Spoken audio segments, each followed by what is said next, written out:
Selamat pagi, Assalamualaikum warahmatullahi wabarakatuh. Ya, bagaimana kabarnya semua? Ya, hari ini sudah berganti dari Pak Joko ke saya ya untuk kelas metodologi penelitian. Ini nanti saya akan menyampaikan tentang penelitian jenisnya kuantitatif dan nanti di akhir ya akan disampaikan materi tentang penelitian berjenis kualitatif. Oke, pada pertemuan awal ini saya akan menjelaskan terkait dengan ya metodologi penelitian ya pada bisnis. Oke. Nah, jadi di dalam ruang lingkup penelitian bisnis, nah itu ada berbagai macam jenisnya ya, mulai dari kewirausahaan, kemudian keuangan, kemudian sumber daya manusia, pemasaran, kemudian ada operasional, manajemen operasional, kemudian ada tentang strategi manajemen, ada tentang supply chain, kemudian ada juga tentang teknologi, misalnya marketing ya.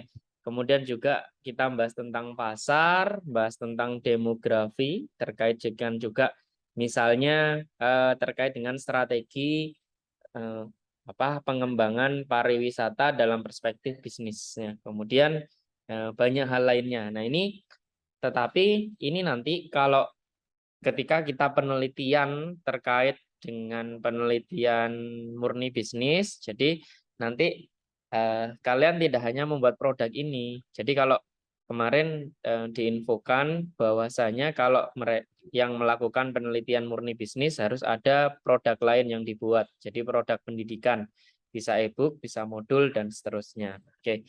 Tapi kita tidak membahas itu biar nanti dari prodi akan menyampaikan regulasinya. Oke, jadi di dalam riset pemasaran, nah ada beberapa hal yang perlu kita lihat. Yang pertama misalnya terkait dengan orientasi pasar. Jadi kita bahas tentang informasi tentang konsumen, kemudian informasi tentang pesaing usaha, kemudian sama koordinasi lintas fungsi. Nah, ini nanti kalau kita melihat apa sih ketika kondisi yang terjadi ya di lapangan ya terkait dengan perkembangan pasar yang sangat luar biasa, terutama kemarin pada saat pandemi itu kan banyak perubahan yang terjadi. Yang sebelumnya itu banyak sekali yang berjualan secara offline ya kan atau luring. Nah, kemudian terjadi pandemi ya tidak boleh berinteraksi secara langsung ya kan ya sangat terbatas sehingga online itu muncul perkembangannya luar biasa. Tapi memang sudah ada ya. Saya dulu aja berjualan 2012 secara online ya. Di situ masih belum ada marketplace berkembang ya sampai detik ini aja. Nah, Facebook dulu ya, melalui Facebook. Nah, itu luar biasa apalagi saat ini yang semuanya sudah harus melek terkait dengan teknologi. Nah, kemudian berikutnya yaitu terkait dengan kinerja pemasaran. Jadi kalau kita melihat memang kalau kinerja pemasaran nanti fokusnya pada volume penjualan, kemudian ya omset juga, sama pertumbuhan pelanggan, sama pertumbuhan penjualan. Nah, dari sini banyak sih judul-judul yang bisa kita angkat. Misalnya saat ini terkait dengan keputusan ya seseorang untuk membeli. Jadi di dalam penjualan itu kan butuh pertimbangan-pertimbangan. Nah, di sisi kita bisa meneliti ya, meneliti sebelum terjadinya penjualan, sebelum orang itu membeli, kemudian sampai ke pasca pembelian. Nah, itu bisa kita kita teliti bersama. Nah, kemudian contohnya untuk model riset sumber daya manusia. Jadi ini mungkin kalian MSDM ya, ya MSDM. Tapi kalau saya lihat ya di kakak kelas kalian jarang sekali bahas tentang SDM. Ada satu dua, tapi lebih banyak ke pemasarannya. Nah, ini Kalau di riset sumber daya manusia, misalnya terjadi konflik ya keluarga ini, ya artinya dalam keputusan ya. Nah, misalnya dalam keputusan untuk di dalam melakukan ya, sebuah aktivitas, misalnya kondisinya itu terkait dengan stres kerja. Nah, apakah konflik keluarga itu kemudian terjadinya stres kerja?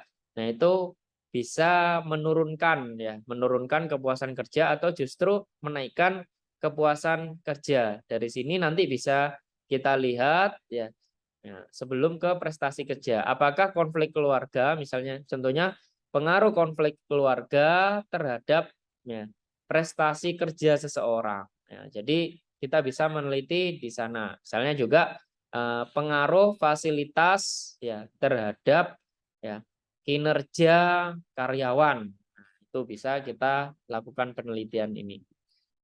Kemudian contohnya kalau riset keuangan itu berhubungan sama manajemen modal utang, kemudian kinerja keuangan, nah kepercayaan investor. Nah ini jarang ya kita melakukan penelitian di RG Bisnis. Nah ini, jadi bisa kita lihat misalnya terkait dengan modal, penggunaan modal, efisiensi ya di sana ini lebih ke arah ya ke akuntansi sebenarnya. Oke. Nah, kemudian tujuan riset itu kita untuk memperoleh data empiris ya yang dapat digunakan dalam merumuskan, memperluas dan memverifikasi teori. Nah, tujuan penelitian seperti ini dimiliki oleh ilmu-ilmu murni atau pure science ya. Jadi makanya ini saya sarankan kalian tidak hanya penelitian bisnis secara murni, tapi bisa ke arah penelitian pendidikan kewirausahaan sebenarnya. Kalau kalian kan kemarin KKPLP itu kan bisa memilih membuat modul tentang kewirausahaan atau bahan ajar ataupun juga ya media ya untuk menyampaikan tentang mata pelajaran kewirausahaan sebenarnya. Nah, jadi kemudian tujuan riset berikutnya adalah untuk memecahkan persoalan yang ada dalam kehidupan. Tujuan penelitian semacam ini terdapat pada ilmu terapan atau applied science. Tujuan suatu penelitian itu merupakan pertanyaan dan menemukan jawaban terhadap pertanyaan penelitian. Jadi tujuan dapat beranak cabang yang mendorong penelitian lebih lanjut. Nah, misalnya gini, eh, apa ya, yang mie di daerah Sumatera ya, di daerah Sumatera itu kok rame banget ya kan ya. Kalian ingin menelitinya. Jadi tidak hanya masalah yang ada di perusahaan itu, tapi bisa juga apa sih yang melandasi kok bisa rame seperti itu. Ya, apakah terkait dengan strategi tentang display, ataukah strategi tentang promosinya, ataukah strategi yang lainnya. Nah, itu bisa kita teliti di sana, hal yang menarik seperti itu. Oke, berikutnya jenis-jenis penelitian. Ini menurut tujuannya ada basic research atau penelitian murni. Ini penelitian untuk memahami permasalahan secara lebih mendalam atau untuk mengembangkan teori yang sudah ada. Jadi kalau untuk pengembangan teori, kemudian membuat teori baru, ini untuk doktoral. Tapi kalau kalian ini kan hanya untuk melihat ya, atau untuk apa ya, apakah teori ya yang ada itu benar apakah tidak ya, atau justru berseberangan. Misalnya contohnya salah satunya ya Pak terkait dengan ya pengaruh ya, misalnya pengaruh A terhadap B itu secara teori benar ya.